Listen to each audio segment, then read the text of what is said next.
అదే ఆ ending point దగ్గర ఫైర్ అవుతుంది, సెంటర్లో మీకు ఫైర్ అవ్వదు.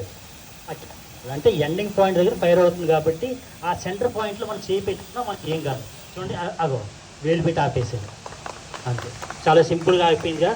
నెక్స్ట్ ఇంకో మెథడ్ కూడా అనమాట, దాన్ని తడుపుకోవాలి. తడుపుకున్న తర్వాత దాని ఫైర్ అవుతున్న చోట చాలా సింపుల్గా అనమాట, ఇది లేడీస్ ఆపరేట్ చేయొచ్చు అంతా. చూడండి ఓకే, చూసారుగా, జస్ట్ దానికి ఆక్సిజన్ అందకుండా చేస్తే ఆగిపోయింది. ఆ రెగ్యులేటర్ ఆపుకోవడం. ఇది ఇక్కడైతేనే ధైర్యంగా చేయొచ్చు, ఎందుకంటే చూడండి సేమ్ లుంగి కడతారుగా, సేమ్ అలాగే అనమాట.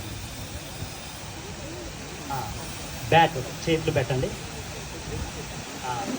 ఫస్ట్ ఒక సైడ్. ఓకే ఓకే నైస్, అంతే. Okay very good. ఇంకా సార్